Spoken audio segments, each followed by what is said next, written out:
Welcome back. I'm Abigail Robin, your host, and my guest, superb guest, is Eddie Bell. What are you doing now?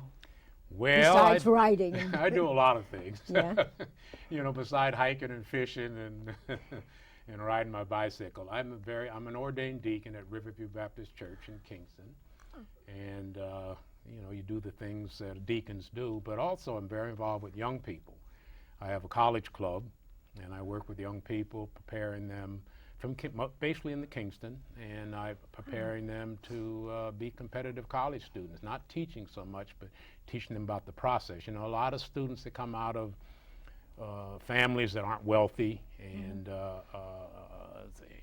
maybe single parent families and things like that don't always get the kind of counseling and advice and encouragement that they need. So I formed a college club. And in fact, I have 4 students here at New Paltz. Oh, Yeah. what year are they in? They're all freshmen.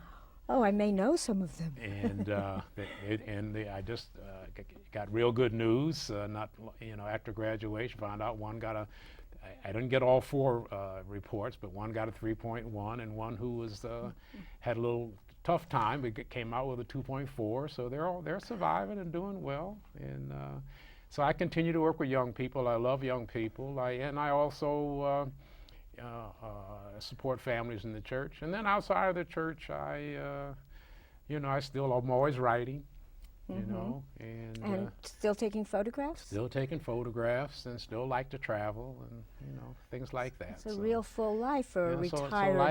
Life is good. Life is good, and Life you're is retired now, but there's no retirement, no such thing, is there?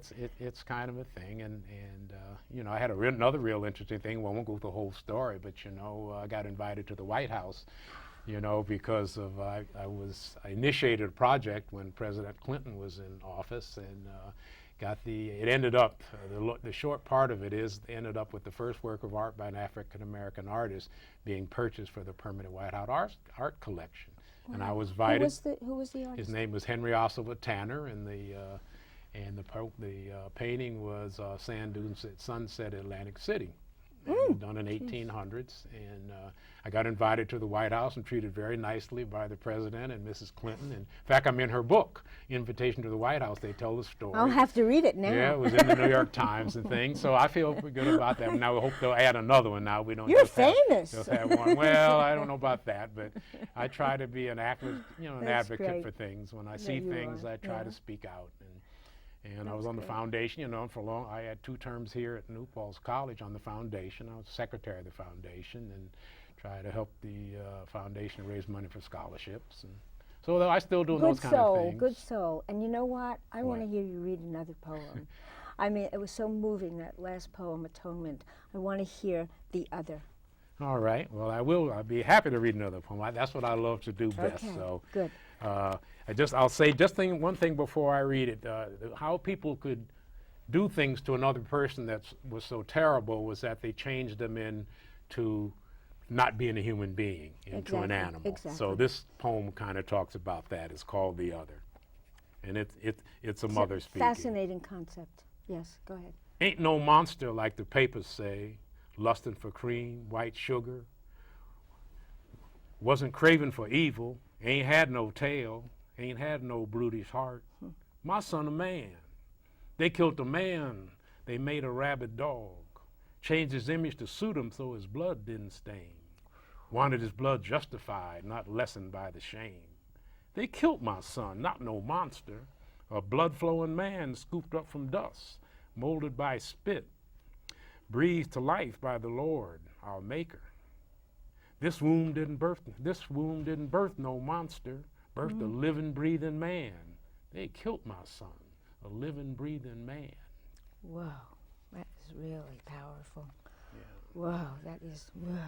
Yeah, yes. You kind of wonder how people can do these things to people, but if you make a person something less than human, then it's... Well, that's, that is reminiscent. You can take retribution and, and have not have a guilty conscience. Exactly. I mean, it's reminiscent of the Holocaust, and I'm not only talking about, the World War II Holocaust. I'm talking about all the Holocausts that take place. I mean, people have to look at people as people and not create, Absolutely. make them others, Absolutely.